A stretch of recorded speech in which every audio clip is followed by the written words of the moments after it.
Muy buenos días a todas y todos. La verdad que quiero empezar agradeciendo a Cáritas, ¿no?, y a las compañeras que han contado conmigo para este espacio, porque bueno, creo que es un privilegio estar aquí y compartir con ustedes este ratito que vamos a compartir, ¿no? Quería decirles que tenemos que esperar un poquito a que se baje el sol, o sea que voy a irles contando algunas cosas mientras para poder empezar con la primera parte, ¿no?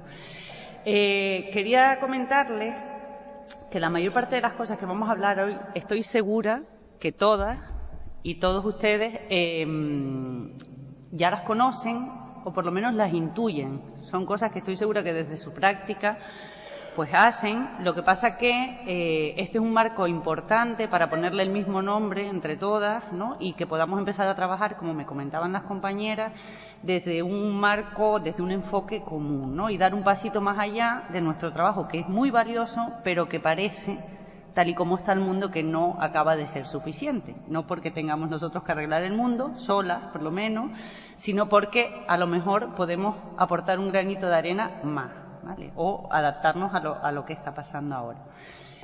Les había puesto aquí, aunque no se lea, el artículo 28, que dice que todas las personas tenemos derecho a que se establezca un orden social internacional, o sea, a nivel local y a nivel internacional, que garantice los derechos contenidos en la Declaración Universal, ¿vale?, que son los que vamos a ir trabajando hoy.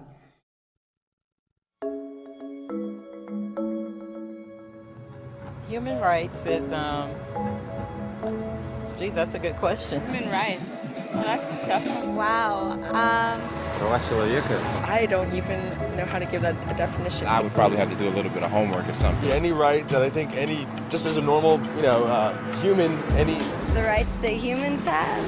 Oh, that's a very large debate. Menneskeret kan betyde mange ting. Tú le puedes preguntar a 20 personas y te van a dar 20 diferentes opiniones. Non saprei, una domanda complicatissima.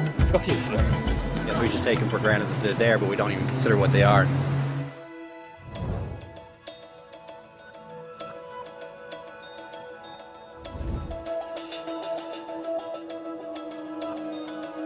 Los derechos humanos son los derechos que tienes simplemente por ser humano. Es la forma en que instintivamente esperas que se te trate y el trato que mereces como persona, como el derecho a vivir en libertad, hablar con franqueza y ser tratado con igualdad. Hay muchos tipos de derechos. La mayoría tienen que ver con cierto grupo. Pero los derechos humanos son los únicos que le corresponden absolutamente a todo el mundo en todas partes. Eso significa niños, gente mayor, pobres, jugadores de básquet, basureros, cantantes de rap, maestros, africanos, indios, albanos, cristianos, musulmanes, cabalistas, ateos, tu madre, tu padre, el vecino y tú.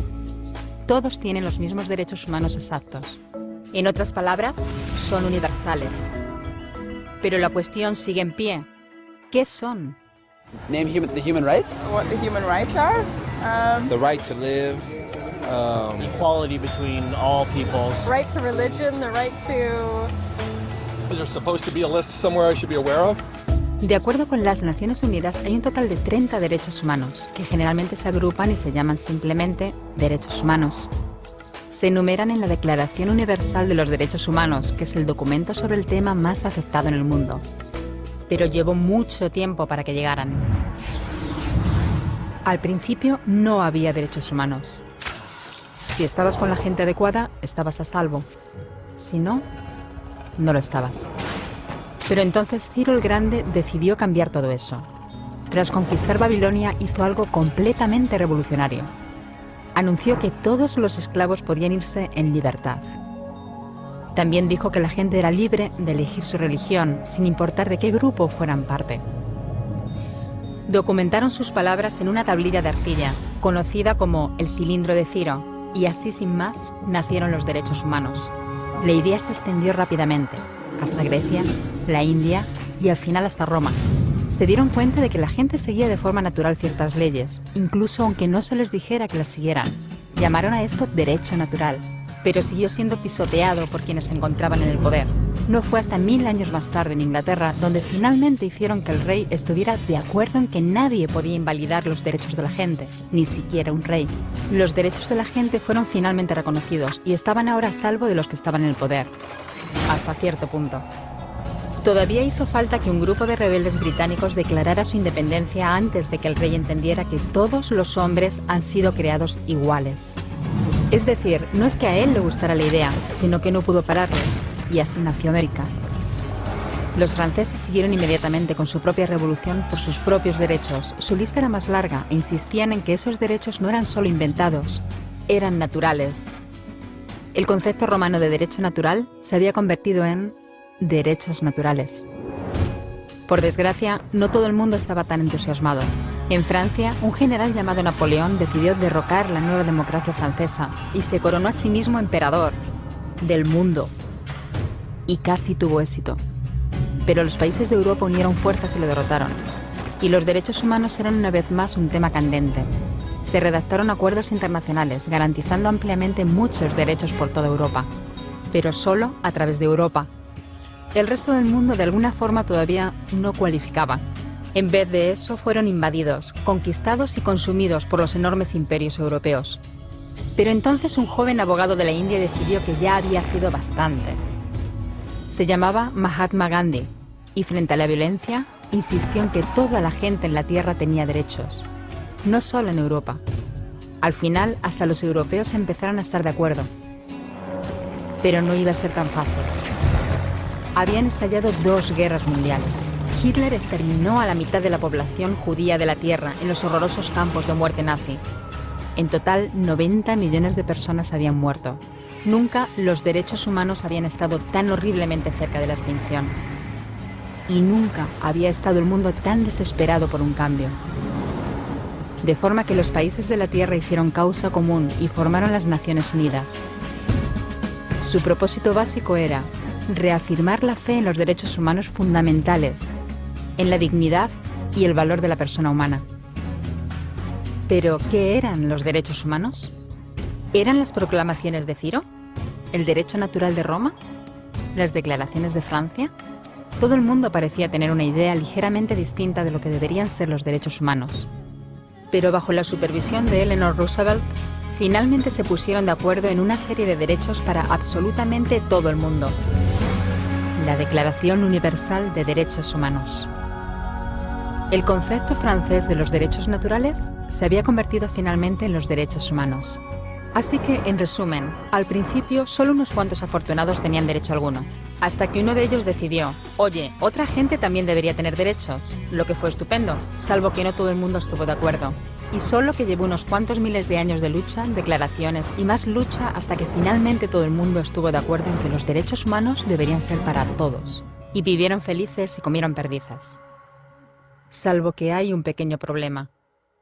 Si la gente tiene derecho a la comida y el cobijo, ¿por qué hay 16.000 niños muriendo de hambre cada día? 1 cada 5 segundos. Si la gente tiene libertad de expresión, ¿por qué hay miles de personas en prisión por hablar claro? Si la gente tiene derecho a la educación, ¿por qué hay más de 1.000 millones de adultos incapaces de leer? Si la esclavitud ha sido abolida verdaderamente, ¿por qué hay 27 millones de personas todavía esclavizadas hoy en día? Más del doble de las que había en el siglo XIX. El hecho es que, cuando se firmó, la Declaración Universal de los Derechos Humanos no tenía la fuerza de la ley. Era opcional. Y a pesar de muchos más documentos, convenciones, tratados y leyes, todavía es poco más que palabras en una página. Así que la cuestión es, ¿quién hará que esas palabras sean una realidad? Cuando el Dr. King se manifestó en pro de la igualdad racial, se estaba manifestando por los derechos que las Naciones Unidas habían garantizado hacía casi 2 décadas. Pero con todo, se manifestó. Cuando Nelson Mandela defendió la justicia social en la década de 1990, su país ya había estado de acuerdo en abolir esa discriminación desde hacía ya casi 40 años. Pero con todo, él luchó. Los que luchan hoy en día contra la tortura, la pobreza y la discriminación no son gigantes o superhéroes. Son gente, niños, madres, padres, maestros, individuos librepensadores que se niegan a quedarse callados, quienes se dan cuenta de que los derechos humanos no son una lección de historia, no son palabras en una página, no son discursos, ni anuncios, ni campañas de relaciones públicas. Son las elecciones que hacemos cada día como seres humanos. Son la responsabilidad que todos compartimos, de respetarnos mutuamente, ayudarnos y proteger a los necesitados. Como Eleanor Roosevelt dijo, ¿dónde empiezan después de todo los derechos humanos universales? En pequeños lugares cerca de casa, tan cerca y tan pequeños que no pueden verse en los mapas del mundo. Aún así, son el mundo de la persona individual, el barrio donde vive, la escuela o la universidad a la que asiste, la fábrica, la granja o la oficina donde trabaja. Esos son los lugares donde cada hombre, mujer y niño buscan justicia igualitaria, igualdad de oportunidades, dignidad igualitaria sin discriminación. A menos que esos derechos tengan un significado ahí, tienen muy poco significado en cualquier otra parte.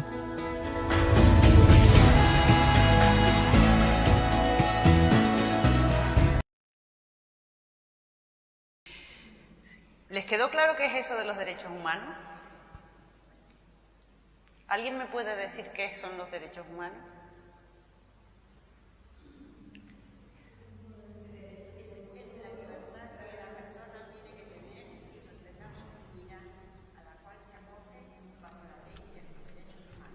Muy bien.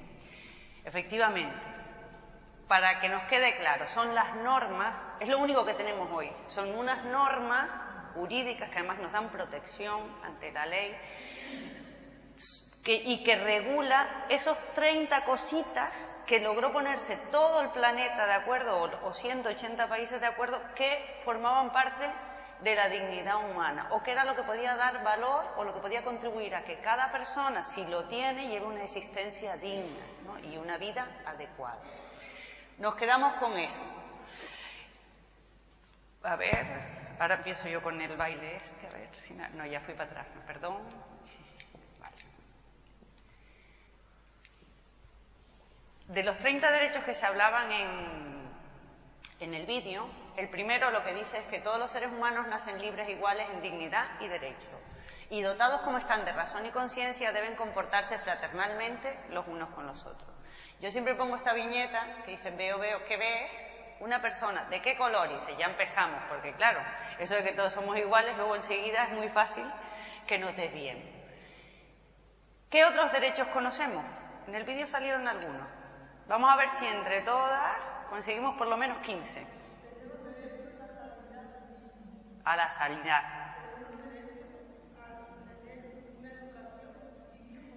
Educación, salud, educación. ¿Qué más? Vivienda, trabajo, alimentación, libertad, respeto por las otras personas. Eso entra dentro de otro derecho, pero sí, ven. Sí, no, es que es fundamental porque es lo que decíamos, si no se respetan unos a las otras y a que nos respeten, o sea, tener respeto y a que nos respeten. No, pero es parte. Eso es un elemento y fundamental para que se cumplan los derechos. ¿Más cosas? Educación, que lo habíamos dicho ya por aquí. ¿Alguno más? Libertad de expresión. Habíamos hablado de libertad en general, vamos a concretar libertad de expresión. De religión. Muy bien. De oportunidades para...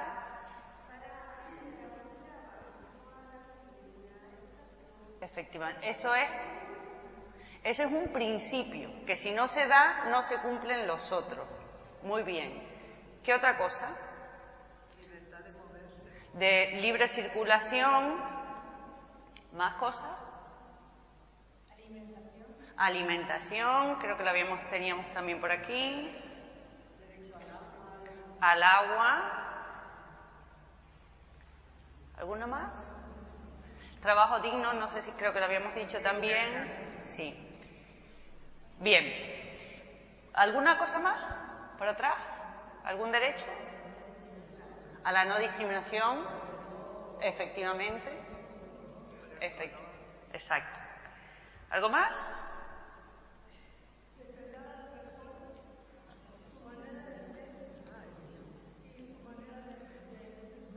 Efectivamente, eso también es una cosa que se tiene que dar. Bien. Hemos hablado como de 9. Y son más o menos, son 30, de esos 35 que tienen que ver con la no discriminación, que tienen que ver con bueno, con que se establezca un orden internacional, que a lo mejor no son derechos así tan concretos que nos toquen. Entonces, vamos a ver cuáles nos faltaban por ahí. Un poco en general, no se los voy a leer detallados, ¿vale? El derecho a la vida, la libertad y la seguridad de la persona, que es el segundo, además. La libertad de asociación, expresión, reunión y circulación. El derecho a la salud. El derecho a no ser sometido a arresto o detención arbitraria, a un juicio imparcial, a condiciones de trabajo equitativas y satisfactorias, a los alimentos en cantidad y calidad suficiente, a una vida digna que se marca por tener vivienda, por tener agua, por tener seguridad y seguridad social. El derecho, ¿saben de dónde viene la palabra seguridad social? Porque yo siempre pensaba que era seguridad de seguridad, no, era de asegurar que la sociedad pudiera funcionar. Por eso empezaron hace muchos años, y hace casi ya más de un siglo, a ponerse, siempre en todas las sociedades se han tomado medidas que favorezcan de alguna manera o que intenten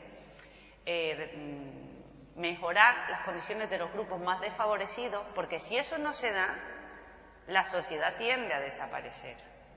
Entonces, cuando hablamos de la seguridad social, que aquí siempre se enlaza con lo del médico, con lo de la jubilación, yo cuando lo descubrí me llamó la atención, por eso lo comento. Digo, claro, es que si no se ponen ese tipo de medidas y si no se aseguran, tendríamos una crisis social y un conflicto social tremendo, ¿no? Bien, hablábamos también del derecho a la educación, a igual protección ante la ley, a no ser objeto de injerencias arbitrarias en la vida privada, que no entren en tu casa, que no tengan la correspondencia, a no ser sometido a tortura ni tratos crueles y degradantes, a no ser sometido a esclavitud, que eso parece que ya se quedó atrás, pero como veíamos en el vídeo no se ha quedado atrás, todavía muchas personas hoy en día están en situaciones de esclavitud o semi-esclavitud, y el derecho a la... esto no sé lo que es... y el derecho a la nacionalidad y a la libertad de movimiento, que también parece que eso ya está claro y todavía hay un montón de personas que no son reconocidas a nivel internacional, que no tienen un país, que no tienen una nacionalidad. Ahora justo hablaba, porque vengo de allí, en República Dominicana, de un montón de personas de descendencia haitiana que aunque llevan 3 generaciones allí, el gobierno dominicano no los reconoce y el haitiano tampoco. Entonces son personas apátridas, que no tienen ningún tipo de identificación y por tanto no pueden acceder a ningún tipo de recurso. ¿Esos derechos les parecen todos iguales? Si tuvieran que elegir... Es que hago cosas yo sola. ¿No? Vale. ¿Les parece que son todos iguales? ¿Qué diferencia ven?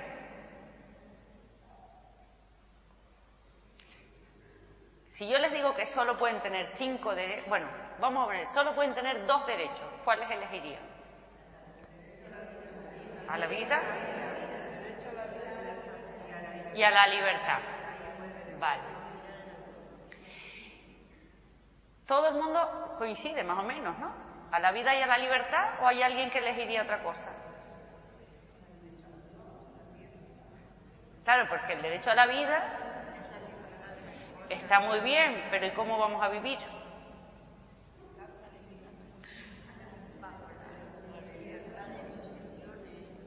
Claro. Pasar la chuleta.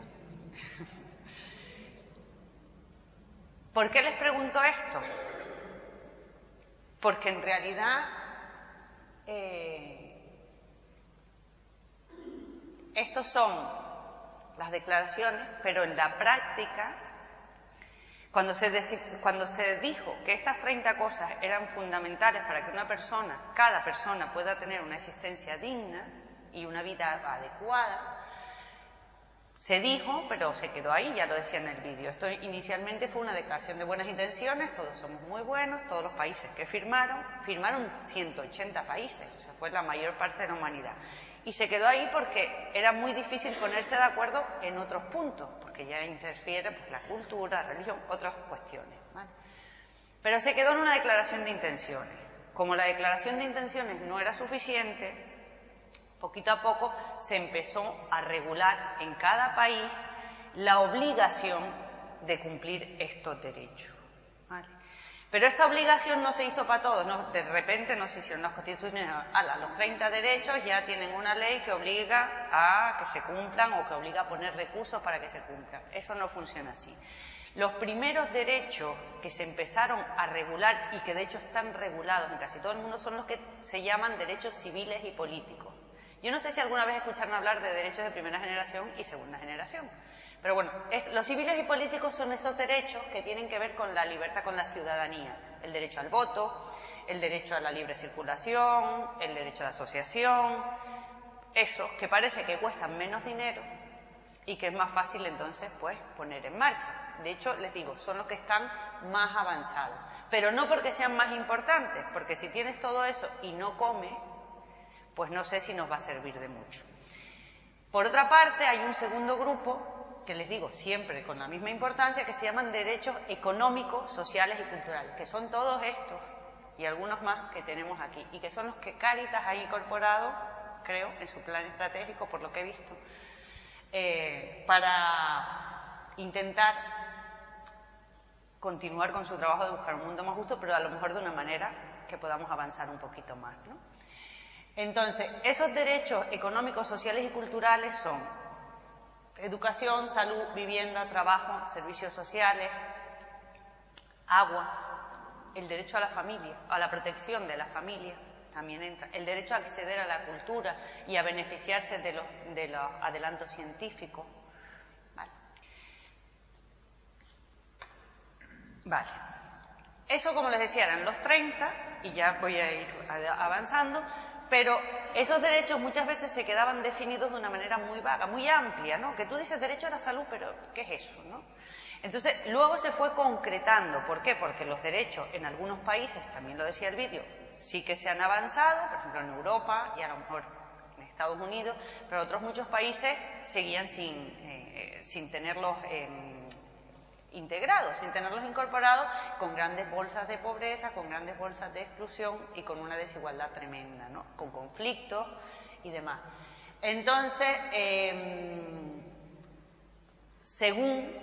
porque estos derechos son del año 48, imagínense cuántos años tienen ya están hasta jubilados porque tienen más de 65, entonces estos derechos se han ido ampliando por grupos, los derechos de las mujeres, los derechos de las personas con discapacidad, los derechos de la infancia, y también se han ido ampliando los derechos de los trabajadores. Aparte de que ahí diga el derecho al trabajo, luego hay una serie de leyes que regulan los derechos de los trabajadores, ¿vale? Entonces se han ido mejorando. Lo que les comentaba antes, de que por un lado estaban los derechos civiles y políticos y los derechos económicos, sociales y culturales, fue en el año 66, que también a nivel internacional se pusieron unas normas para que obliguen a los estados a hacer lo que les toca, que no es todo, pero sí es una parte importante dentro de lo que es la aplicación de los derechos. Esto lo vamos a dejar y a ver. Todos estos derechos que ya más o menos hemos repasado tienen una serie de características. La primera es que son universales. Eso lo vimos en el vídeo. ¿Qué significa que los derechos son universales? Todo el mundo, ¿verdad? Todo el mundo tiene los mismos derechos y se los pueden aplicar. Aquí no vale, mira, la cultura, la no cultura, porque para eso se pusieron de acuerdo. Y porque además los derechos están pensados de manera que no es porque los tengas que aplicar con un sistema, en un pueblo, con unas características, sino para que se puedan adaptar a cada contexto con un marco de flexibilidad respecto a la cultura, a la religión, respetando todo lo que haya en ese espacio. O sea que no es excusa. Seguimos. Son intransferibles e irrenunciables. ¿Esto qué significa? Dígame. No, ¿qué significa? Que los derechos son intransferibles.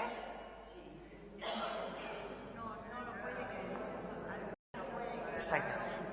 No se lo podemos pasar. Yo no puedo cambiar el derecho a la educación por el derecho a la salud, ¿verdad? Son de cada uno. Y además yo puedo no ejercerlo, o sea, yo puedo decidir no comer, pero eso no me quita el derecho. Eso es muy importante, porque una cosa es la acción y otra cosa es el derecho. El derecho lo tienes por el hecho de ser una persona, Puedes utilizarlo o puedes no utilizarlo. Puede que te dejen utilizarlo y puede que no te dejen utilizarlo. Vale.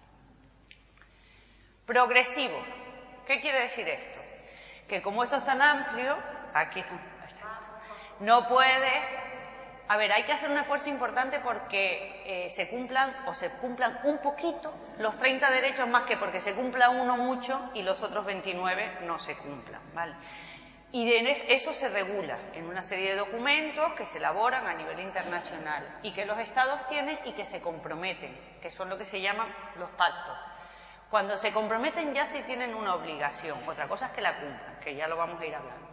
Y se tienen que poner, y voy a ir al siguiente, ay, siempre hago lo mismo, vale. Entonces son exigibles, porque ya hay un marco que nos permite exigir a las personas y a los grupos que se cumplan. Son imprescriptibles y no regresivos. Todo esto está ligado. Una vez que tenemos un derecho, ese derecho no caduca. Y estos 30 ya no caducan. Te pueden poner más derechos, pero no te los pueden quitar. No te pueden decir, bueno, el derecho a la educación es durante los próximos 20 años, luego ya eso no forma parte de la dignidad humana, sino que vamos a poner otro. No. Eso ya está consensuado y lo que se puede hacer es ampliar. O lo que se debería hacer es ampliar. Y además no se puede ir para atrás. Una vez que tenemos un derecho y que además en un Estado o en una sociedad ya está consolidado, no se puede ir para atrás. Es decir, si nosotros hemos luchado lo que ha costado tener la enseñanza primaria gratuita, por poner un ejemplo cercano, no se debería y no se puede legalmente ahora cambiar. Eso del derecho adquirido, que es una frase que se usa mucho, ¿verdad? Eso. ¿Ustedes creen que eso se está respetando? Bien.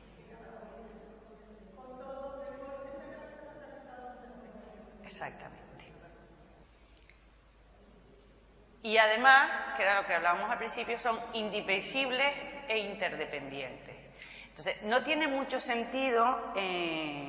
aunque la tendencia es esa, y lo que se suele pasar es eso, tú puedes establecer, en este caso hablo de los gobiernos, que son los responsables, los que tienen unas obligaciones, luego tenemos otras, el resto de las personas, no se puede pretender, o se ha pretendido poner primero uno y luego otro, pero cuando pones uno y no pones otro, la persona se queda como coja, o nos quedamos como cojas, ¿no? Porque no tiene mucho sentido que una persona pueda votar si no puede comer y si no está educada, si no tiene información, si no es capaz de leer y escribir, porque ¿cómo va a decidir y cómo va a ejercer ese derecho? ¿Vale? Entonces son interdependientes. Un derecho condiciona a los otros.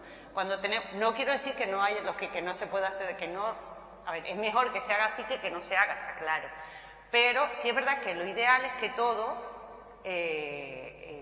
se vayan poniendo en práctica o se puedan hacer efectivos al mismo tiempo, ¿vale? Aunque sean los mínimos, porque esto también tiene establecido cada derecho un mínimo, que ahora vamos a profundizar un poquito. Y además son interdependientes, es decir, no los podemos dividir porque entonces dejamos un poco coja la posibilidad de una existencia digna y de una vida adecuada, pero además unos condicionan a los otros. A ver, ¿a alguien se le ocurre, por ejemplo, cómo afecta la educación a otros derechos?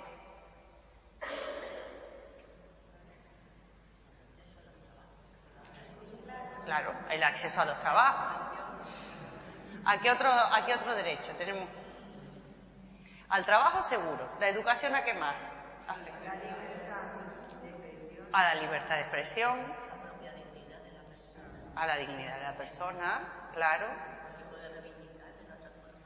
Si no, no puedes participar, la participación en la vida social, en la vida de tu comunidad, si eso lo ven ustedes, estoy segura, todos los días, las personas cuanto menos nivel de formación, menos posibilidades, menos capacidades y menos libertades tienen para desarrollarse como personas en su entorno. También la educación, ¿querían decir algo? También la educación condiciona, por ejemplo, el derecho a la alimentación, porque si tú no tienes formación, a lo mejor comes muy mal. Aparte de porque puedas no tener alimentos, porque puedes no trabajar, también no tienes la información necesaria para alimentarte de una manera adecuada, de una manera saludable, o para entender cómo se toma una medicación, o para seguir unos consejos de salud, ¿verdad? Para afrontar problemas. Entonces, ¿y el derecho a la alimentación a qué otros derechos afectaría? Al desplazamiento de la persona, de acuerdo a las circunstancias, porque no ha tenido un avance, no puede actuar. Claro, pero ¿y la alimentación? Si uno no come, come poco o come mal, ¿eso en qué nos afecta? Nos desnutrimos, es el derecho a la salud. ¿Y eso en derecho a qué sería? Por ejemplo, a la educación, porque eso se ve mucho en los menores, ¿no? En las niñas y en los niños, que cuando no están alimentados, cuando van a la escuela, se duermen, no rinden, aparte de... Claro. A la dignidad y a la motivación. Vale. ¿Y a qué otros derechos? La alimentación, ustedes piensen, hoy no comí, ¿qué es lo que me va a pasar? Al trabajo. ¿Cómo vas a trabajar? ¿Cómo vas a...? ¿Qué otro? A la vivienda. ¿Por qué? Sí, pero así vamos adelantando. ¿Cómo puede afectar el derecho a la alimentación el que no coma para tener una vivienda, por ejemplo? No puedes trabajar, no puedes tener... Vale. Y también con lo de la motivación, una persona que no tiene cubiertas sus necesidades de alimentación, ¿creen que va a participar, que va a ir a la asociación de vecinos, que va a ir a hacer un trabajo comunitario?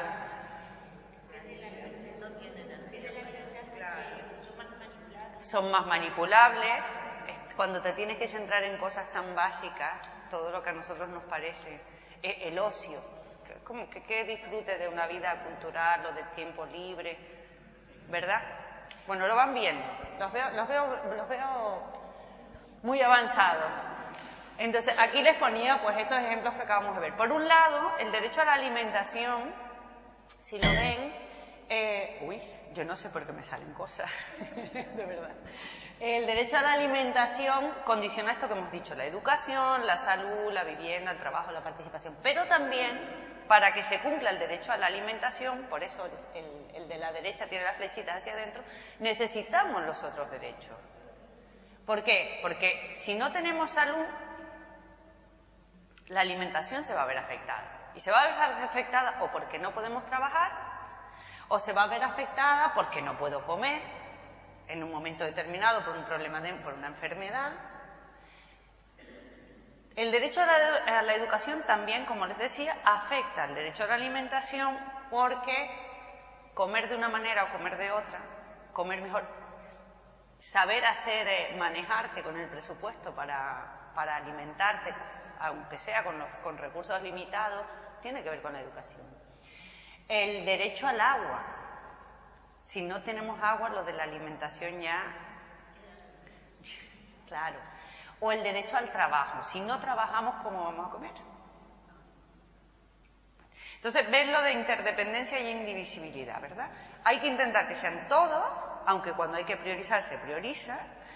Y además hay que intentar siempre ver la relación que tiene uno con otro, porque realmente influyen uno en el otro. Por eso están los 30, porque si no, sería muy difícil que una persona cumpliera los mínimos, o sea, los mínimos de existencia, como ser humano, ¿no? Vale.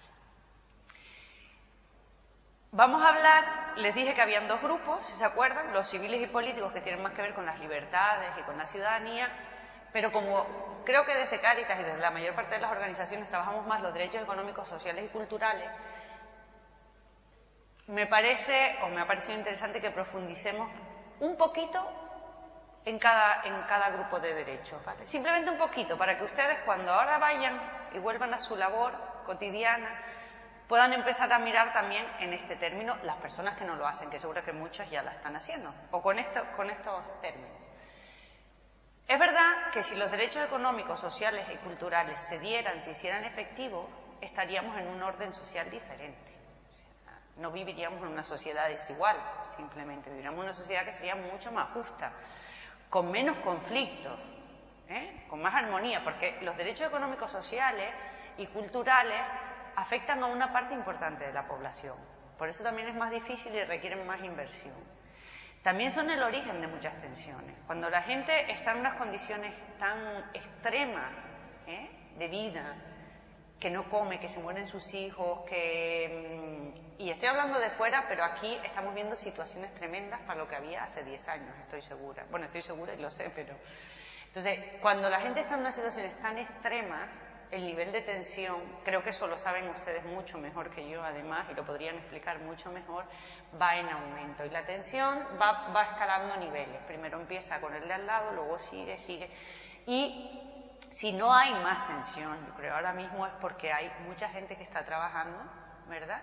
Y como todas las personas que están aquí, y como muchas otras organizaciones, que están de alguna manera siendo de contrapeso a las injusticias, ¿no?, que se están dando desde otros niveles. Es importante también porque las consecuencias cuando se vulneran estos derechos son terribles. Cuando, por ejemplo, cuando se desaloja a la gente de su casa, la gente pierde el trabajo. Porque si no tienes casa no puedes ir a trabajar. Cuando pierdes el trabajo, pierdes la capacidad de alimentarte, la capacidad de educar en un momento determinado a tus hijos, a tus hijas. Y creo que eso sí son realidades que ustedes deben estar viendo bastante de cerca ahora, ¿no? Entonces, es muy importante, aunque hasta ahora se les ha tenido un poquito dejados de lado, como en segundo lugar, que estos derechos empiecen a ser efectivos y que empecemos a reclamar que se hagan efectivos. Porque ya existen los mecanismos legales, lo que pasa que pienso que desconocemos estos derechos, que desconocemos cómo hacerlos, cómo exigirlos muchas veces, ¿no? Vale. Y quería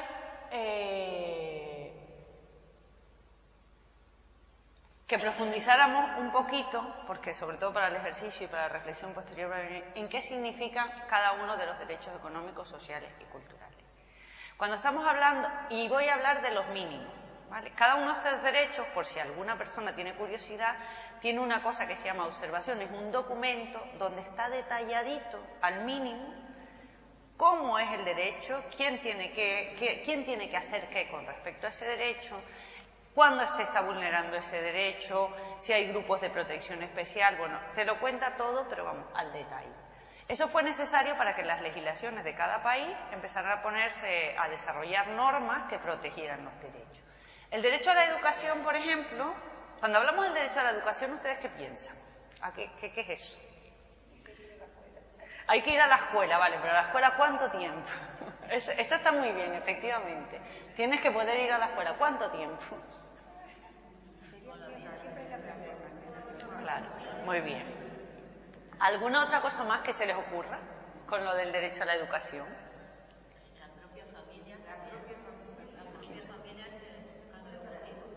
Claro. La familia, efectivamente. Vale. Exactamente. Lo que pasa que, como hablábamos, les digo, y ahora ya me sitúo en España, ya no voy a hablarles del mundo mundial ni de nada, sino aquí, efectivamente, la educación tiene que garantizarse que sea progresiva, o sea, que sea a lo largo de toda la vida. De momento, aquí tenemos derecho a la enseñanza primaria y secundaria gratuita, a nivel internacional solo es la primaria. Y además a que la universitaria sea progresivamente, se amplíe para que todo el mundo tenga oportunidad y que además progresivamente sea gratuita también. La universitaria hemos visto ya que empieza a dejar de ser gratuita y que empieza a dejar de ser generalizable, o sea que ya cada vez, y eso sí son los datos, menos gente puede acceder a la universidad por el costo. También en el derecho a la educación, por ejemplo, entra el que los padres o las familias puedan elegir las escuelas que quieren para sus hijos o para sus hijas. Y algunas cosas más, pero no vamos a ir a tanto nivel porque además me están diciendo que nos quedan 15 minutos y entonces tengo que acelerar. El derecho a la vivienda lo que regula es que no te pueden echar de manera forzosa de tu casa. Lo que regula es que tienes que tener acceso por ejemplo, a servicios. Tienen que haber mecanismos para facilitar la vivienda a las personas que no pueden acceder de otra manera. Tiene que haber una regulación del mercado, que los precios sean accesibles. La vivienda tiene que ser accesible, acorde a las condiciones que hay en cada una de las sociedades. Tienen que haber, además disponibles y a precio accesible también, materiales y técnicos, si la cuestión es construirse una vivienda. Tiene que haber una regulación también del suelo que te permita. Bueno, hay una serie de cosas. En el derecho a la alimentación adecuada hay mucho que decir, pero no vamos a decirlo todo. Entonces, sí que tendría que haber primero. Los gobiernos tienen que garantizar soberanía alimentaria. O sea, tendríamos que ser capaces de alimentarnos, que en Canarias no somos capaces, porque Canarias depende totalmente, creo que es el 80% o el 90% es importado. Entonces, toda esa parte de autoabastecimiento que también haría que los productos pudieran ser más baratos, que más gente pudiera llegar a ellos, está un poquito así, ¿vale? También tiene que ver con que no es comer cualquier cosa, no es solo que tenga unas calorías determinadas, tiene que tener un mínimo de calidad, tenemos que poder estar protegidos pues de ciertos tóxicos, de productos que son nocivos para la salud, tiene que haber un control. Vale. El derecho al agua se resume en que todo el mundo tiene que poder acceder al agua apta para consumo humano, no necesariamente en tu casa agua corriente y agua caliente, pero sí que se tiene que garantizar que la gente tenga un agua que pueda consumir, ¿no? Porque eso además está relacionado con salud pública y con otra serie de cosas. Como los servicios de agua pueden ser privados o no privados, lo que siempre se tiene que garantizar es que las personas puedan pagar el agua. O sea, el agua es un bien básico, es un bien además público, debería ser público en ese sentido, porque es una cosa que nos da la naturaleza, ¿verdad? Entonces, bueno, el agua, lo de que lleguen y te desconecten el agua porque sí y te dejen sin agua, no se puede hacer. Eso afecta al derecho, por ejemplo. Vale. El derecho a la salud, que lo que nos da el derecho es a disfrutar de los bienes y servicios de salud que hayan, que no te pueden excluir, a disfrutar, a que hayan medicamentos esenciales al alcance de todos, a que tengamos acceso a los programas de prevención de enfermedades prevenibles, pues todo lo que es vacunación y todo lo que sea evitable, a que haya un medio ambiente sano también, a que no nos contaminen continuamente y a que haya condiciones laborales higiénicas. ¿Vale? El derecho a la seguridad social, que era lo que les comentaba antes, te da derecho a protección en el caso de que tú, por circunstancias ajenas a tu voluntad, no puedas sostenerte de alguna manera, pero también en los casos que se prevén, como son la jubilación, en caso de enfermedad, en caso de orfandad, en caso de viudedad, en determinadas circunstancias que están reguladas. El derecho al trabajo, que parece que es solo a tener un trabajo, no. El derecho al trabajo te permite decir que no a un trabajo también, pero también implica tener trabajo con salarios dignos, tener el mismo salario en lo público que en lo privado, por ejemplo. O sea, el salario de un obrero debería ser lo mismo, o de un administrativo, o de una persona que trabaja en la limpieza tendría que ser la misma en lo público que en lo privado, y eso tendría que regularse. El derecho al trabajo también regula que te puedas estar en sindicatos, que puedas ir a la huelga, por supuesto te protege contra la esclavitud o contra condiciones de trabajo que sean abusivas. Y por último tenemos el derecho a participar en la vida cultural, que como hablábamos antes, primero a tener acceso a los medios y a los bienes culturales que hay en tu entorno. Y luego también a estar protegido si tú haces una producción cultural, pues a tener una cierta protección para que si tú eres una escritora o eres un pintor o lo que sea, pues que te protejan y que no todo el mundo se lo pueda copiar y por sobre todo no copiarlo, sino que no se pueda aprovechar de tu trabajo para lucrarse, para sacar beneficio. ¿Vale? Ya están, me quedan dos, o sea que creo que vamos más o menos bien. Vale. ¿Están bien? ¿Sí? ¿Más o menos? Bueno, los que están durmiendo no los veo, o sea que no pasa nada. Podemos quedarnos ahí tranquilos. Eso es que da gusto cuando uno está ahí, si le da sueño tiene que dormir, es mi teoría. Y luego ya cuando se despierte estará más atento. Vale, entonces ya tenemos más o menos claros los derechos que tenemos todas las personas que estamos aquí y todas las personas que están ahí fuera. Y ahora yo pregunto, ¿pero quién tiene que garantizar esos derechos? Esa es una buena pregunta, ¿verdad? ¿A quién le toca hacer efectivo?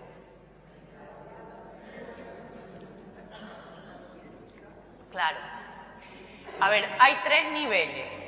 O sea, para que el derecho a la salud, por mucho que haga el gobierno, si la persona no pone de su parte, no se va a hacer efectivo. Pongo un ejemplo. Si yo como donuts todos los días voy a tener colesterol, seguro. Y eso ya no es responsabilidad del gobierno. Y yo tampoco quiero que el gobierno prohíba la venta de donuts, ¿no? Digo, para que empecemos a situar, porque a veces yo, por lo menos, a veces me voy, no, pues no, tampoco puede ser eso. Porque si no, las otras libertades, que es la de elección y tal, ya están comprometidas. Entonces, no. A ver, hay como distintos niveles. Y cada nivel tendría que cumplirse para que de verdad el derecho sea efectivo. El único nivel que es reclamable, me refiero a quien único le podemos pedir o exigir que rinda cuenta y que además si se lo salta nos repare de alguna manera, nos dé una compensación por el daño causado, es a los gobiernos, ¿vale? Los gobiernos son los titulares de obligaciones, los gobiernos estatales y los gobiernos locales. Cualquier persona que tenga capacidad de decisión política es un titular de obligación, ¿vale? Y su obligación es, que lo vamos a ver después, ahora en la siguiente, actuar de acuerdo a estos marcos internacionales que para eso los han firmado. Y también actuar de acuerdo a esos marcos internacionales porque el gobierno es el que recauda, o sea, tiene un sistema y es el que gestiona los recursos, ¿no? En nuestro caso, un sistema de voto, pero ellos tienen esa obligación y no pueden decir que no. Y además no pueden decir que no con respecto a los derechos económicos, sociales y culturales. Tienen una cuestión que es que se exige, aunque no tengan recursos, si no tienen recursos tienen que pedirlo a nivel internacional. El apoyo, lo que hacemos nosotros de cooperación, que también muchas parroquias sé que tienen apoyo de proyectos, eso también lo puede hacer, bueno, lo hacen, lo que pasa que de otra manera, que es la deuda. Pero bueno, tienen que pedir apoyo y eso no se lo pueden saltar. Y no pueden priorizar, hay una cuestión clave que es cómo se prioriza el gasto, ¿no? Que se dedica a programas, no solo programas sociales, sino a atender a grupos desfavorecidos dentro de los programas y que se dedica a otro tipo de gasto, a gasto en armamento, a gasto en mantenimiento, en sostenimiento de los partidos y de las instituciones, otro tipo de gastos que, bueno, que habría que discutir con la persona implicada qué es lo que queremos priorizar. Pero en cualquier caso hay un mínimo. O sea, un gobierno no puede dejar que su población se muera de hambre. Tiene que destinar todos los recursos que sean necesarios. Y la verdad es que muchas veces no es una cuestión de falta de recursos, sino es una cuestión de distribución de esos recursos. ¿Dónde pones la prioridad? ¿Vale? Hay un mandato claro que es proteger especialmente a los grupos que tienen más desfavorecidos, a los grupos que están en mayor exclusión o que tienen una situación de mayor vulnerabilidad. Es un mandato internacional y yo creo que es un mandato ético, además, ¿no? Que si vemos, en el caso de España, y voy a hablar de España porque estamos aquí, bueno, lo que se ha hecho en una situación de crisis económica donde primero se ha recortado, y es una injusticia tremenda, es justamente en todos los programas sociales, pero no son los programas sociales, en todos los programas que apoyaban a estos grupos, por ejemplo, programas de becas, de comedor, programas de becas de material escolar, que al final, si no tienes eso, el derecho a la educación se compromete.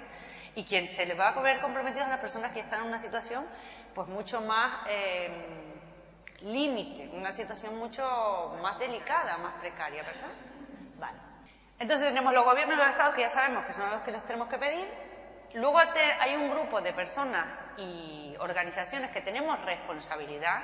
O sea, todas las personas tenemos responsabilidad, yo soy responsable de mi salud, pero también todas las organizaciones que de alguna manera pueden o favorecer que ese derecho se cumpla o que lo pueden entorpecer, hay que mirar las dos cosas siempre, ¿vale?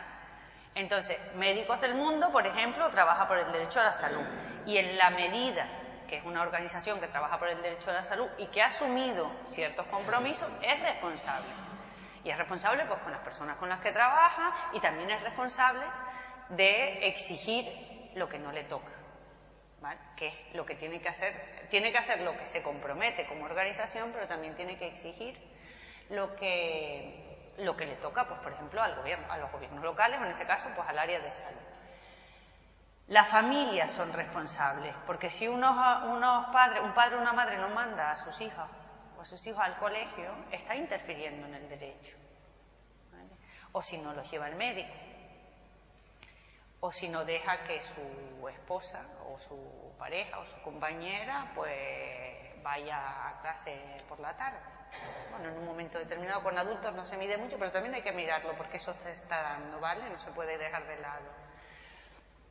Las empresas son responsables, porque si una empresa, ahí ya entramos siempre es complicado. Las empresas son responsables porque muchas veces prestan servicios, que son servicios básicos y tienen que garantizar.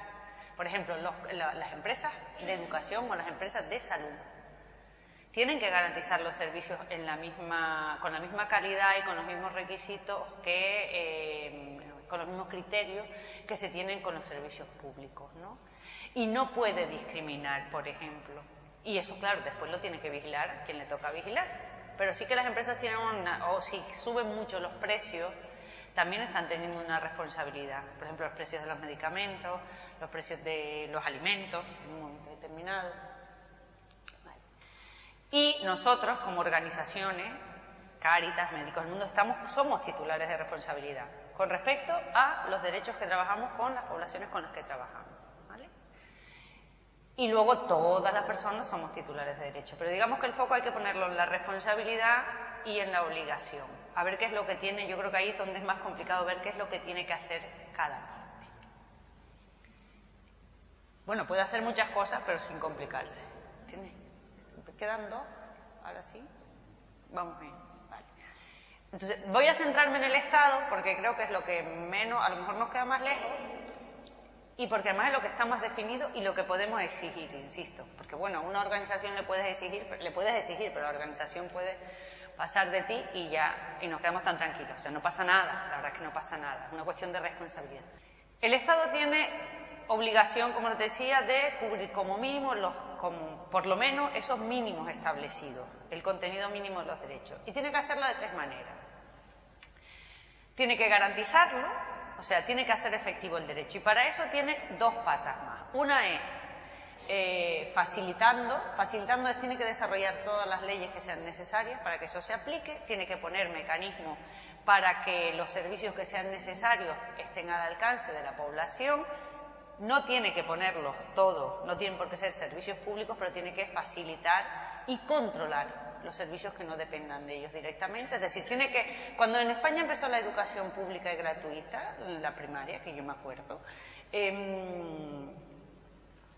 se concertaron muchísimos colegios, porque además era imposible construir en un año, no podías construir todas las escuelas que hacían falta en aquel momento para que todos los niños y las niñas entre 6 y 13 años y 14 años pudieran ir al colegio, entonces se concertaron. Eso se puede hacer. Luego lo que hay es que vigilar que las condiciones de los colegios concertados con respecto al profesorado, con respecto al programa, con respecto a la calidad, sean las mismas. Pero es igual que se pasa con la salud, ¿no? Otra cosa es que luego hay que ver en qué cada gobierno, cada localidad tendrá que ver pues qué es lo que le interesa más, ¿no? Qué rentabilidad tiene o qué rentabilidad no tiene. Y por otro lado, tiene que poner servicios directamente. O sea, puede facilitar, que sobre todo son leyes de control y de obligación hacia empresas o hacia organismos privados, y también poner los servicios. Por ejemplo, la sanidad en España es básicamente pública. Los servicios son directamente prestados por el Estado porque era la forma más fácil o más segura de que llegara todo el mundo. Era pública, básicamente. Rectifico porque es verdad que ya sabemos que hay algunas cosas. Por otro lado, tiene que proteger, es decir, el Estado, además de poner los medios, tiene que proteger a aquellos grupos o aquellas situaciones, aquellos grupos que pueden ver afectado su derecho, por ejemplo, a la infancia. Tiene que tener medidas de protección porque los niños y las niñas, si los padres y las madres no quieren, pues pueden ver afectados sus derechos, por muchas razones, ¿no? O las leyes de protección de víctimas de violencia de género. Es un ejemplo también de protección, aunque son mujeres que están, o son un grupo de personas que está en una situación determinada, con muchos derechos vulnerados y que necesita una protección especial. Las personas con discapacidad también tienen algunas medidas de protección especial, las personas mayores también tienen medidas, ¿vale? Y además tiene que respetar. Ah, esa fui yo. Tiene que respetar. ¿Lo rompí? Ah, vale. Tiene que respetar, eso es fundamental. El derecho no puede, el Estado no puede vulnerar directamente un derecho. O sea, no puede decir que la educación es pública, gratuita, pero luego poner una norma que diga, pero no van a entrar en las escuelas las personas, imagínense que lleven un gorro azul. No. O no puede ir y decir, vale, el derecho al agua, lo que no puede el gobierno, otra cosa es que lo hagan las empresas subcontratadas y que el gobierno no actúe, ¿vale? Pero lo que no puede hacer es llegar y desconectar el agua sin que haya unas garantías, sin que te hayan avisado, sin que haya... Tampoco puede llegar y darle permiso a una empresa que va a contaminar el agua que nos vamos a beber o que va a contaminar la tierra en la que yo tengo mi pequeño huertito y de lo que como, ¿vale? Eso es el respeto. Y ya... Hasta aquí bien, ¿verdad? Fácil. Bueno. Y esta es la última, ahora sí. Como todo esto está muy bien, le podemos exigir, pero ¿a partir de dónde tenemos que exigir? Todos estos derechos que estamos hablando tienen una cosa que ya les comenté, que son las observaciones, que son unos documentos donde, aparte de decir cuánto es lo mínimo, te dice cómo podemos medirlo. O sea, lo mínimo no es educación primaria, sí, educación primaria, pero si tú pones, vamos a poner un ejemplo, se necesitan 10 escuelas, pero las 10 escuelas están en el centro, las pones en Las Palmas capital, no estás garantizando bien el derecho a la educación, porque la gente de todo el resto de la isla no va a llegar. Entonces hay 4 cositas, 4 características que nos tenemos que aprender, o 4 elementos que nos sirven para medir casi todos los derechos. Luego, si quieren trabajar sobre uno, eso ya es un trabajo específico. Pero para que tengamos una idea, la disponibilidad. O sea, la disponibilidad es que tiene que asegurar que haya, en el caso de salud y educación, establecimientos, o en el caso del trabajo también, puestos de trabajo suficientes. Imagínense, voy a poner educación, que es como más fácil de ver, o salud. Tiene que haber el número suficiente de centros de salud, de establecimientos de salud, para atender a toda la población que le toca, ¿vale? Entonces, la primera, la disponibilidad, es que haya suficientes recursos. Ay, que me equivoqué, perdón, me acabo de dar cuenta. La siguiente es accesibilidad, ¿vale? Que está mal puesto. Vale, ya tenemos todos esos recursos, pero como decía, no pueden estar todos en la capital. Entonces, el acceso tiene que ser que estén bien distribuidos, porque tienen que ser accesibles físicamente. Pero además, tienen que ser accesibles económicamente, o sea, no pueden tener costes, y en caso de que lo tengan, tiene que ser regulado y acorde a la situación de las personas que van a atender. Y además, tiene que haber acceso, y este es fundamental, y el que más se falla, a la información. A la información, tanto a la información que te dan en esos servicios como a la información sobre esos servicios. Y tiene que ser una información de calidad, por ejemplo, en temas de salud, o en temas de educación, en temas de empleo. Tienen que informarte de la manera adecuada.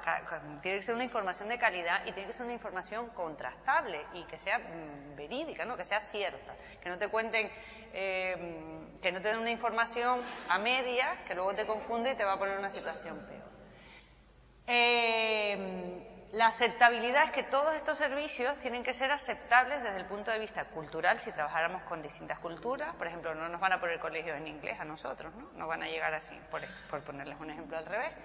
Tienen que ser aceptables también para el grupo de personas al que van. Por ejemplo, no es lo mismo trabajar en salud o en educación con personas adultas, personas mayores, que con niños. Entonces, no vas a tratar con el método de ABC y la cartilla a una persona adulta, ¿verdad? Entonces, tienen que ser también, en ese sentido, aceptables los programas y también aceptables las personas de referencia. Esto aquí a lo mejor no se ve tanto, pero en otros espacios, pues el hecho de que el médico sea un hombre o sea una mujer, pues puede limitar acceso. O el hecho de que, afortunadamente aquí, yo creo que no hay, que ya estamos muy bien en esa parte, que no hay grandes conflictos, que sea de una religión incluso, o de otra, o que sea de una etnia o de otro, pues puede generar problemas. Entonces tienen que ser siempre aceptables y luego tienen que ser de calidad. No vale cualquier cosa. No vale, yo he visto por ahí sitios donde la educación, como no se garantiza pública, hay educación privada, pero la regulación es tan pequeñita que eso no se puede considerar educación. O sea, donde hay profesorado sin cualificación, donde los programas no se respetan, donde no están los recursos necesarios. Y no me voy a ir fuera, me voy a ir aquí a lo que pasó en su momento con los cursos de formación para desempleados del ICFEN, que aquí todo el mundo empezó a hacer, del Servicio Canario, todo el mundo podía formar, todas las empresas empezaron a dar cursos y no garantizaban de ninguna manera un mínimo de calidad. De hecho, no garantizaban ni la formación, porque algunas incluso ni la daban, pero ven por dónde va, ¿no? Entonces quedémonos con esas 4 cosas, que luego si las que quieran investigar ya, yo les paso toda la documentación, están todas muy reguladas y no hay problema. Me quedaba una, perdón. Pero bueno, esto solo para que vean algunos ejemplos de cuándo se vulnera, porque decimos, bueno, se cumplen aquí, desde Médicos del Mundo, y me consta que Cáritas, porque trabajamos en varias plataformas, estamos haciendo un trabajo importante de identificar qué derechos se están vulnerando, a quién se le están vulnerando, y un poco intentar hacer presión después con eso. Entonces, una cosa que se da aquí y se está dando, no sé, la verdad que no sé si en Las Palmas de Gran Canaria, pero sí sé, por ejemplo, en Santa Cruz de Tenerife, la denegación de la asistencia social a personas a causa de su condición, por ejemplo, que sean personas sin hogar, que no tengan un domicilio fijo. Eso es una vulneración del derecho a la seguridad social. Y no se puede hacer. De hecho, ya se está moviendo, y te digo, yo no sé si aquí, ahí me van a perdonar, igual ustedes me pueden dar el dato, pero en Tenerife a las personas que no tenían domicilio no podían solicitar ninguna ayuda en el ayuntamiento. No tenían derecho, para empezar, si no estás empadronado, a la tarjeta sanitaria. No tienes derecho a pedir una ayuda de ningún tipo, ni de alimentos, ni económica, ni de vivienda, ni de emergencia, ni de nada. Y eso es una vulneración clara del derecho, por eso lo quise poner. Ya se ha ido moviendo porque en realidad la ley lo que dice es que tú tienes obligación de empadronar a cualquier persona que resida en tu territorio, pero no que resida dentro de una casa. Eso no lo dice la ley. Mientras tengas un sitio donde puedas ubicar a esa persona, te tienen que empadronar. Y si es el parque Santa Catalina, es el parque Santa Catalina. Y si es el puente de no sé dónde, es el puente de no sé dónde. Y eso me parece interesante porque creo que se están amparando mucho, o por lo menos mi experiencia personal es en ese requisito para quitarse a gente de las listas de atención social. El hecho de no garantizar, por ejemplo, una licencia de maternidad a las mujeres trabajadoras, eso ya lo sabemos. El hecho de que no se garantice un salario mínimo suficiente, que también es una cosa que creo que a día de hoy. El hecho de no prohibir que las entidades públicas o privadas destruyan o contaminen los alimentos y sus fuentes, así como suelos arables o recursos hídricos, ¿no? Pero creo que desde nuestro trabajo, sobre todo el primero y el tercero, son dos que nos pueden tocar. El enfoque de derechos lo que hace es que veamos a las personas con las que, a nosotros por supuesto, pero también a las personas con las que trabajamos, que no son sujetos de necesidad, o sea, no es persona a la que tengo que darle de comer hoy, sino son personas a las que tenemos que ayudar a avanzar como personas. Son personas a las que tenemos que fortalecer, o sea, que darle las herramientas para que tengan más capacidad, y me refiero a capacidad física, a capacidad intelectual y a capacidad emocional, para afrontar determinadas situaciones y para salir de esas mismas situaciones. Y para que tenga esa capacidad y pueda tener la libertad también de elegir en determinados momentos cómo participar y cómo transformar su propia realidad. Entonces, yo entiendo, no sé cuál es la experiencia de ustedes y me gustaría escucharla, aunque fuera de algunas personas, que con esta situación, sobre todo en los últimos años, nos hemos desbordado. Y a veces, mi experiencia desde mi organización es que nos perdemos. Y perdemos un poco los papeles, a lo mejor a ustedes no les pasa, a mí sí, y a mis compañeras también, porque hemos asumido una responsabilidad tremenda que no podemos afrontar y que no tenemos que asumir. Entonces, la gente, las personas, llegan porque somos sus referentes de confianza, igual que lo son ustedes, y llegan y descargan, y llegan y exigen, y llegan y piden. Y manejar eso, por lo menos, insisto, voy a hablar desde mi organización, porque a lo mejor en la de ustedes no pasa, o sea, aquí a ustedes no les pasa, manejar eso es difícil. Es muy difícil no acabar un día diciendo, pero bueno, ¿qué se creen? O sea, pero van a seguir viniendo. No. Es muy difícil no acabar un día, bueno, todas esas cosas que nos pasan. Y nosotras en Médicos nos tranquilizamos cuando vimos que nos habíamos confundido un poco de papel. Y estábamos confundiendo a las personas con las que trabajábamos.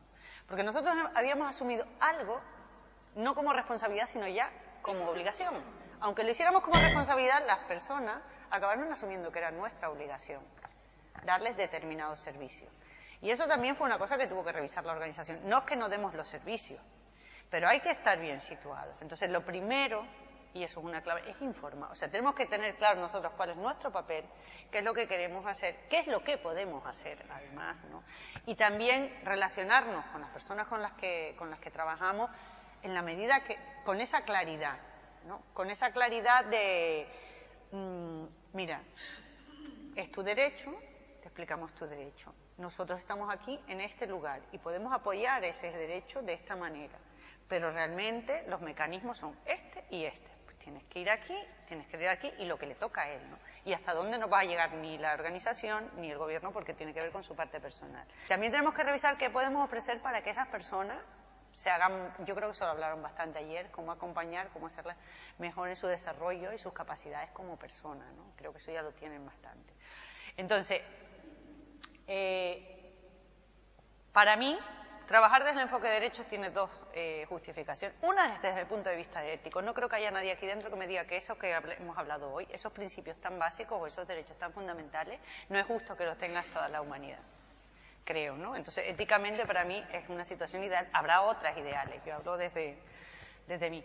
También, desde el punto de vista práctico, sí se ha demostrado que cuando la población mejora ciertas capacidades, que cuando la población tiene capacidad de organizarse, tiene no solo para demandar, sino también para resolver su propia situación y salir con otras estrategias. No es que todos se los tengan que dar, sino que si las personas se pueden organizar de muchas maneras. Y aquí tenemos ejemplos. Pueden gustarnos o no, podemos cuestionarlos o no, pero cuando la gente se ha organizado en la Casa de la Esperanza en Guía, ha buscado una solución que no tenía por otro lado, que era vivir en la calle. Entonces, después se puede cuestionar, pero las personas organizadas, cuando tienen un mínimo, como decíamos antes, pues si no comes es que la motivación, la organización, la promoción, todo eso, no sé, yo no le exigiría, o sea, me parece casi que inhumano, ¿no?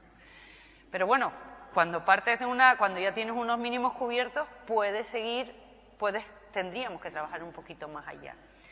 Entonces, como organización, el enfoque de derechos, antes de pasar a la organización, tiene que ver también con que, y eso sí es reclamable, o sea, hasta ahora en España no se nota mucho porque España tiene una circunstancia especial y nosotros pasamos de no tener un montón de derechos a tenerlos todos, pero nadie se enteró muy bien de ese proceso, porque no fue un proceso en el que se participara, en el que nos contaran. Nos empezamos a enterar ahora porque se nos han quitado, o sea, porque estamos yendo para atrás. Esa es mi sensación general. Yo no hablo nunca así, pero bueno, por lo que yo veo. Pero, y muchas políticas públicas, porque hicimos una investigación en Gran Canaria, y ahora hablo de Gran Canaria, de pobreza en las zonas rurales, que parecía que no existía, muchas políticas públicas también te las mandaban. Europa decía, pues ahora vamos a hacer esto. Ahora lo que hay que hacer es desarrollar la agricultura extensiva. Pues no venían las políticas. Ahora lo que hay que hacer es construir servicio de ocio. Bueno, pues tenemos piscinas en todos los municipios, que no me meto con las piscinas, solo digo que las cosas han venido un poco a remolque y que el proceso de participación de la población de Gran Canaria en todas esas políticas ha sido muy limitado y que también hemos estado un poco desinformadas porque no nos ha hecho falta, básicamente, en algunas cosas, unas personas más que otras, ¿vale?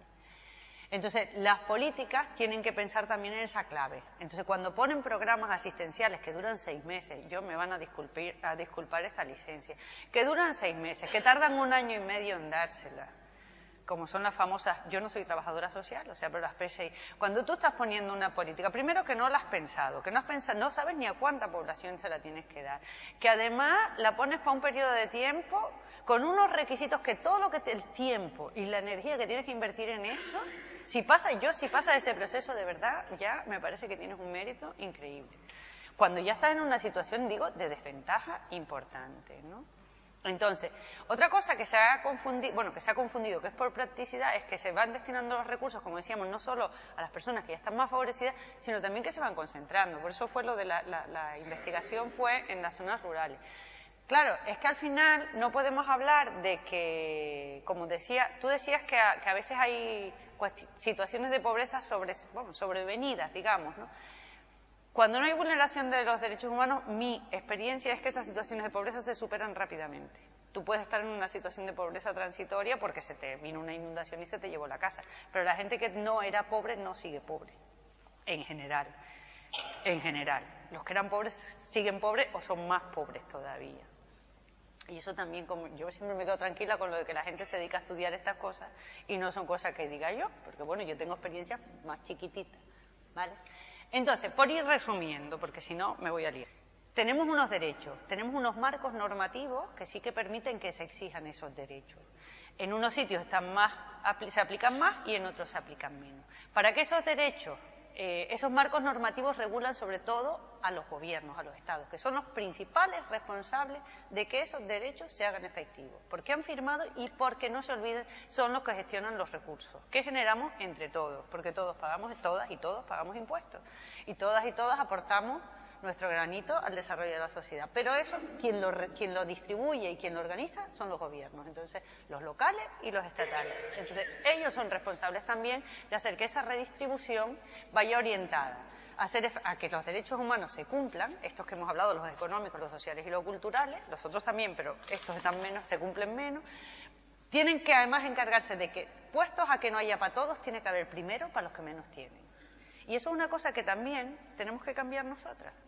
O sea, nosotras quiero decir todas las personas, porque parece que nos cuesta entender por qué se le da al que menos tiene.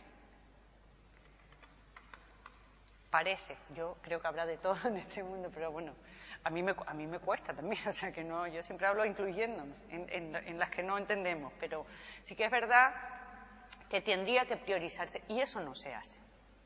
Tendría que priorizarse porque son las personas que tienen menos oportunidades, son las personas que tienen menos capacidades, son las personas que tienen menos libertad, y eso es la definición de la pobreza y de la exclusión. ¿Qué fue primero, la pobreza o la exclusión? Eso es una cosa que todavía, yo sé que Cáritas es bastante especialista en esto de la pobreza, bueno, se está debatiendo, pero la realidad es que se retroalimenta. Igual que la vulneración de los derechos humanos es causa de la pobreza, pero también la pobreza hace que se vulneren los derechos humanos. ¿Vale? Porque una persona en situación de pobreza no los puede ejercer, pero también tiene menos posibilidades de defenderse. Entonces, en las sociedades más pobres, donde hay una mayor cantidad de población pobre o en situación de pobreza, porque a mí la palabra pobre me gusta más decir en situación porque parece que lo van a poder superar, me parece un poco más optimista, pues no pueden defenderse. Entonces, esos países donde hay más conflictos, donde hay más abuso, son países donde hay una parte importante de la población está en esa situación. Y ahí tenemos a los gobiernos y luego tenemos las organizaciones, las empresas y demás. Pero como somos nosotros organización, voy a hablar de la organización. Y las organizaciones, como titulares de responsabilidades, tenemos que definir bien o aclarar bien nuestro papel para ver cómo podemos contribuir más a que se hagan efectivos los derechos humanos. Que no quita que se haga todo lo que queramos hacer y toda la prestación, toda la asistencia. Lo que pasa es que sí se confunde, porque si las organizaciones asumimos, compramos duro a 4 pesetas, se decía antes, en eso de que, eso nos pasó, por lo menos a médicos del mundo me pasó, que al final asumía servicio en un coste que no era real, que no se podían sostener y que suponía que 6 meses tenía servicio, 6 meses no tenía servicio. Y eso no es garantizar un derecho. Si el gobierno quiere que nosotros hagamos un servicio, porque eso les decía antes que no tienen que hacerlo ellos todos, lo pueden pactar, tienen que hacerlo en las condiciones, con los recursos que son necesarios y que son los adecuados para poder prestar un servicio pues de calidad y en las condiciones que se merece la población. Lo que no puede ser es que la gente pueda contar con un recurso, por ejemplo, de alojamiento, 6 meses y a los 6 meses ya no. Eso no garantiza, eso puede ser y es un alivio, pero no es garantizar un derecho. ¿Vale? Entonces, aparte de seguir haciendo todo lo que hacemos, yo sí creo que hay que dar un pasito más allá. Y esa ha sido nuestra experiencia. Y hay que empezar ya tanto a trabajar con las personas en el sentido de, vale, aunque nos parezca que no nos hacen caso, aunque sean personas que ahora mismo están deterioradas o puedan tener muy limitadas sus capacidades, hay que empezar a trabajar informando sobre el tema de derecho. El tema de derecho, el lenguaje mismo, no es lo mismo decir un usuario o un beneficiario que un titular de derecho. Eso nos ha costado a nosotros como 5 años, para cambiar esa. Pero cuando tú piensas en la persona como titular de derecho, estás pensando de otra manera. Y no lo digo por ustedes que son personas sensibilizadas, activas, que están en el día a día, lo digo por la sociedad en general. No, que parece que lo de ir a pedir es una cosa que le encanta a la gente, la mayor parte, no quiere ir a pedir nada. Lo que ha demostrado es que la gente en cuanto puede se sale de los circuitos de asistencia social o se sale de los circuitos en cuanto tiene una posibilidad. Que haya un grupito pequeño, les aseguro que es pequeño, de personas que no han podido salir de ese circuito, no significa que la mayor parte de la gente desee vivir de esa manera. Significa, a lo mejor, habrá algunas que nunca puedan salir y otras es que a lo mejor pues no hemos dado con la forma de que salgan. ¿vale? Y otras que a lo mejor no tienen que salir, pero eso no quita que yo no les informe, que no sean personas dignas, que no tengan sus derechos, ¿vale? Entonces, en lo siguiente paso como organización, aparte de todo lo que ya hacemos, para complementar sería, por un lado, el trabajo con las personas, eso creo que aquí lo van a hablar mucho, y ya lo han hablado, de la promoción de la persona, pero que hay pasos muy sencillos como la información, que es lo que hay que darle, o el acompañamiento, y por otro lado, y es una cosa que me consta que han empezado a hacer, por lo menos en Cáritas, porque la hacen con Médicos del Mundo en algunos espacios, es la incidencia política. Tenemos que empezar a pedirle a quien hay que pedirle. Y tenemos que empezar a exigir, pero no solo por las personas con las que trabajamos, sino por nosotras mismas. Porque hoy estamos aquí y todavía no nos ha tocado a lo mejor mucho esta situación, pero no sabemos dónde vamos a estar mañana. Y aquí se ha permitido un recorte de derechos peligroso en España, que no nos damos cuenta, pero que no sabemos a dónde nos puede llevar, ¿vale? Y que va a generar mucha más exclusión. ¿Nos quedan cuánto? ¿10 minutos? Vale. Bueno, ese es el contexto. Solo quiero hablarles, me da pena, de esto, que lo dejé para el final. Esto se los voy a comentar rápido. Para que los derechos humanos, digo porque les sirve para trabajar, para que los derechos humanos se hagan efectivos, hay que trabajar con lo que se llaman los principios de los derechos humanos y que también son los que orientan el enfoque de derechos humanos. Entonces, la participación es fundamental. Ya les he hablado varias veces de que no hemos participado, de que la gente no participa, de que las cosas vienen dadas. Si no hay una participación activa, de verdad, una participación que promueva la toma de decisiones más colectiva, o por lo menos un poco más amplia de lo que es ahora. Una participación que te permita hacer seguimiento de lo que se hace y lo que no se hace. La transparencia y la rendición de cuentas, que es una cosa que no se practica nada. Todos los gobiernos tienen la obligación, las organizaciones también la tenemos, pero las organizaciones normalmente sí la cumplimos, de rendir cuentas de dónde está el dinero, cómo está el dinero, qué programas hay, qué se ha hecho, qué no se ha hecho, qué resultados ha tenido. Vale, te has gastado 100 millones en un auditorio, pues ahora dime cuánta gente ha ido a ese auditorio. Eso no, o sea, yo lo que vi en esa investigación es un montón de infraestructuras sin utilizar, sin inaugurar en esta isla, que han costado un dineral. Mientras hay un montón de población, entonces, bueno, no se le preguntó a nadie qué quería, o sea, les decía que eso es lo que les decía que venía. Entonces, la transparencia y la rendición de cuentas, que para darse no es solo que lo tengan, que el ayuntamiento nos cuente a final de año qué es lo que ha hecho, sino también que nosotros lo pidamos, porque la rendición de cuentas, si no se pide, raramente se da. Eso es así en todos los ámbitos, no hace falta que vayamos a esto. La inclusión y la no discriminación es un principio básico que no está sujeto a que haya recursos o no haya recursos y que se saltan, como les decía. Es un principio, es discriminación y se salta este principio el hecho de que una persona que no tiene un hogar fijo no pueda acceder aparte de ser una vulneración, pero tiene que ver con esto. Es discriminación que se niegue en un momento determinado, por ejemplo, o que se limite las opciones de trabajo de una persona, voy a poner una cosa que no tenga que ver con nosotros, de oponentes políticos, de una persona porque sabes que es del partido político y esas cosas se dan, aunque parezca que no. O porque es de la familia no sé cuánto, pero sobre todo cuando tiene que ver con temas políticos, ¿no? La responsabilidad de Estado, que es lo que llevo hablando todo el rato, que son responsables y tienen una obligación. Todo esto tiene que darse desde la mirada de la igualdad de género, de la equidad de género, que eso como ya lo llevamos trabajando yo creo que es más fácil, y con la mirada de la interculturalidad donde se dé. Y no vamos a entender por cultura solo lo de que sean culturas muy diferentes, sino las distintas sensibilidades que puede haber dentro de un mismo municipio, ¿vale? Yo les agradezco mucho la atención y espero de verdad que esto les haya o les pueda servir o les pueda ser útil de ahora en adelante en lo que ustedes puedan. Esto es un tema largo, lo voy a abrir, pero sé que tienen ahí las compañeras el plan de continuar. Venga.